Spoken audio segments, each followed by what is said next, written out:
Assalamualaikum warahmatullahi wabarakatuh. Saya Asra Fitria, NIM 2019 dari Prodi Pendidikan Seni Pertunjukan Fakultas Keguruan dan Ilmu Pendidikan Universitas PGRI Palembang. Jadi di sini saya akan melanjutkan materi tentang kepramukaan, dan yang kali ini judulnya itu tentang sistem tanda kecakapan. Jadi sebelum ke materi, kita harus paham dulu tentang apa itu sistem tanda kecakapan. Jadi dalam gerakan pramuka, tanda kecakapan itu tanda yang dikenakan pada pakaian pramuka yang menunjukkan kecakapan, keterampilan, ketangkasan, kemampuan, sikap, dan usaha seorang pramuka dalam bidang tertentu sesuai dengan golongan usianya. Dan secara singkat, tanda kecakapan itu bisa diartikan sebagai tanda yang menunjukkan kecakapan atau kemampuan seseorang pramuka pada bidang keterampilan tertentu. Tanda kecakapan dalam pramuka juga merupakan bagian dari sistem tanda pengenal dalam gerakan pramuka.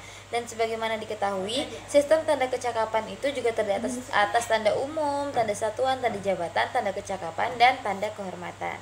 Nah, untuk macam dan bentuk tanda kecakapan itu ada tanda kecakapan umum, tanda kecakapan khusus, dan tanda pramuka Garuda. Nah, yang pertama itu ada tanda kecakapan umum atau disingkat dengan TKU.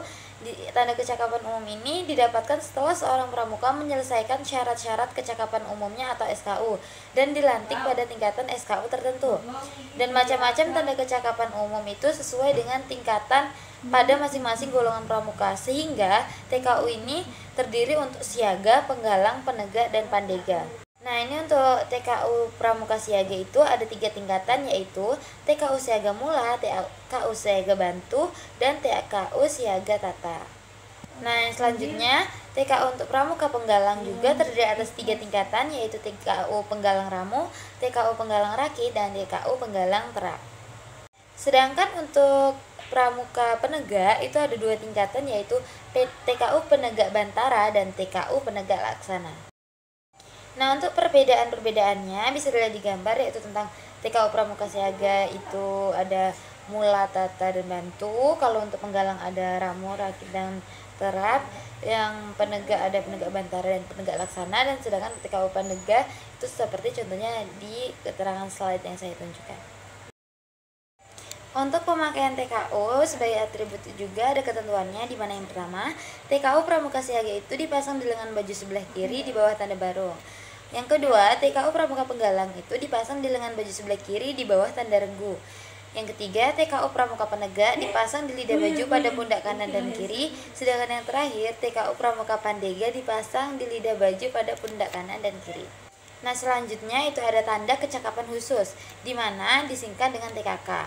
Tanda ini adalah tanda yang diperoleh setelah seorang anggota pramuka menyelesaikan syarat-syarat kecakapan khusus atau SKK. SKK ini merupakan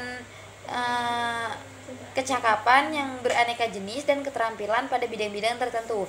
Berbeda dengan SKU, pencapaian SKK bersifat opsional, yang artinya seorang pramuka dapat memilih jenis SKK yang telah dikuasainya saja.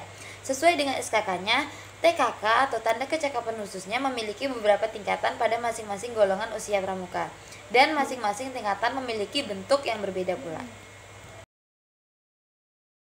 Nah, untuk tingkatan dan bentuk tanda kecakapan khusus, untuk pramuka siaga itu terdiri atas 1 tingkatan dengan bentuk segitiga sama kaki terbalik, di mana sisi alas di bagian atasnya dan tidak memakai bingkai.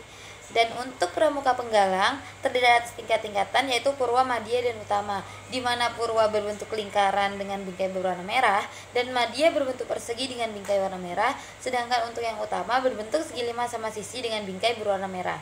Dan untuk pramuka penegak dan pandega terdiri atas 3 tingkatan.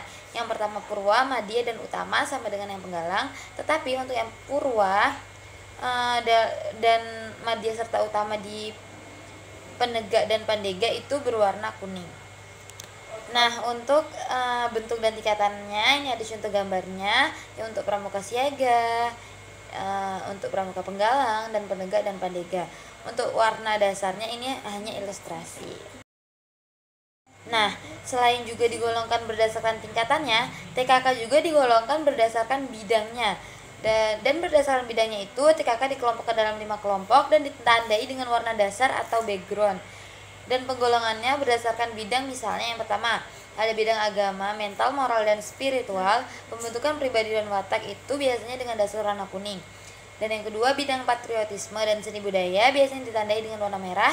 Bidang kesehatan dan ketangkasan ditandai dengan warna putih. Bidang keterampilan dan teknik pembangunan dengan warna dasar hijau. Dan bidang sosial, peri kemanusiaan, gotong royong, ketertiban masyarakat, perdamaian dunia, dan lingkungan hidup ditandai dengan warna dasar biru.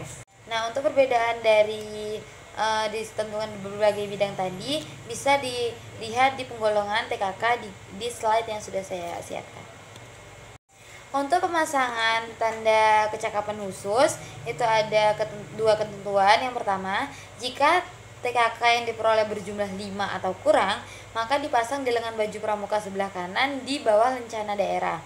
Yang kedua, jika TKK yang diperoleh berjumlah lebih dari 5 buah, maka yang 5 buah dipasang lengan baju pramuka sebelah kanan di bawah lencana daerah dan selebihnya dipasang di tetampan.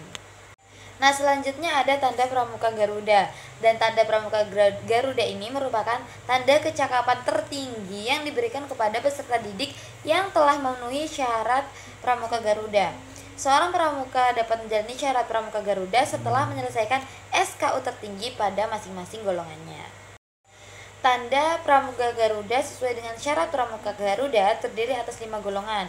Yang pertama, Garuda hijau untuk golongan pramuka siaga. Yang kedua ada Garuda merah untuk golongan pramuka penggalang. Yang ketiga ada Garuda kuning untuk golongan pramuka penegak. Yang keempat ada Garuda perak untuk golongan pramuka pandega. Dan yang kelima ada Garuda emas untuk yang telah mencapai 3 kali pramuka Garuda dalam golongan yang berbeda. Dan ini untuk gambaran tanda pramuka Garuda. Terima kasih, mungkin itu saja penjelasan tentang sistem tanda kecakapan dalam kepramukaan. Dan intinya tanda kecakapan dalam pramuka, entah itu tanda kecakapan umum, tanda kecakapan khusus, dan tanda kecakapan Garuda itu masing-masing golongan itu berbeda. Itu saja yang bisa saya sampaikan. Salam pramuka. Wassalamualaikum warahmatullahi wabarakatuh.